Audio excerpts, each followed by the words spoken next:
في أواخر القرن التمنتاشر كانت فرنسا وإنجلترا زي نائر ونقير، خناقة ما بيخلصش، وفرنسا كانت عاوزة تضرب إنجلترا في مقتل، بس إنجلترا كانت بعبع البحر وبحرها قوي جدا. نابليون بونابرت فكر وقال بدل ما أضربهم في بيتهم أنا أقطع عليهم طريق التجارة اللي رايح لأكبر مستعمرة عندهم في الهند، ومن اللي في النص مصر. نابليون جهز أسطول ضخم وخد معاه علماء ورسامين ومترجمين، مش بس عساكر. الأسطول خرج من ميناء طولون في السر عشان إنجلترا ما تعرفش. وفي فجر يوم 1 يوليو 1798 صحى أهالي الإسكندرية ولقوا قدام شواطئهم أسطول فرنسي ضخم أكتر من 300 سفينة. الناس كانت مذهولة أول لما الأسطول الفرنسي ظهر قدام شواطئ الإسكندرية. حاكم الإسكندرية في الوقت ده كان اسمه محمد كريم. نابليون بعت له يطلب منه يسلم المدينة من غير حرب، بس محمد كريم رفض بجدية وقال له جملته الشهيرة: ليس للفرنسيين عندنا إلا السيف. وبالفعل قاد المقاومة الشعبية مع أهالي الإسكندرية وبأسلحة بسيطة جدا، وجاءت اللحظة المشؤومة.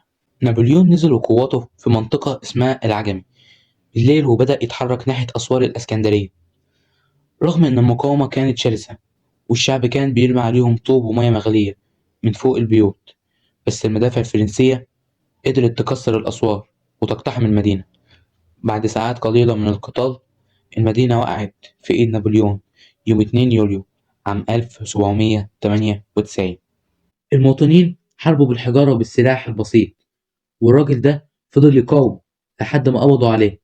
نابليون حاول يغريه إنه يفضل حاكم للمدينة مقابل إنه يخون، فرفض، فصدر حكم بإعدامه. محمد كريم مات وهو واثق إن دمه مش هيروح حضر. يعني باختصار نابليون دخل الإسكندرية بالقوة والخدعة، ورغم شجاعة أهلها وحاكمها بس فرق السلاح هو اللي حسم المعركة. بعد ما نابليون سيطر على الإسكندرية قرر إنه لازم يوصل لقلب مصر، القاهرة، بسرعة علشان يسيطر على الحكم. بس الطريق ده كان قطعة من الجحيم بالنسبة للعساكر الفرنسيين. أول صدمة ليهم كانت العطش، لدرجة إن في عساكر انتحروا من كتر التعب والحر. المماليك في القاهرة مراد بيك وإبراهيم بيك كانوا عايشين في اللالا لاند، وكانوا فاكرين إنهم هيطيروا رقاب الفرنسيين بالسيوف والخيول. بس طبعا نابليون كان معاه سلاح أقوى.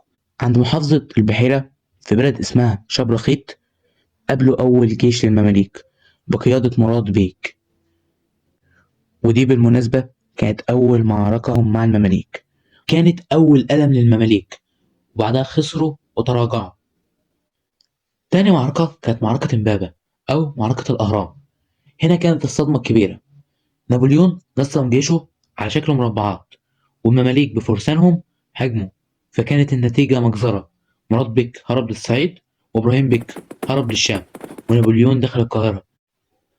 الأسباب المعلنة للحملة اللي طبعا ضحكوا بيها على الناس عشان يعرفوا يدخلوا مصر، قالوا إن إحنا بنحب السلطان العثماني وجايين نساعده، لأن مصر وقتها كانت ولاية عثمانية بس تحت الحكم المملوكي. وقالوا برضو إحنا جايين نقدم المماليك اللي بيظلموا التجار الفرنسيين.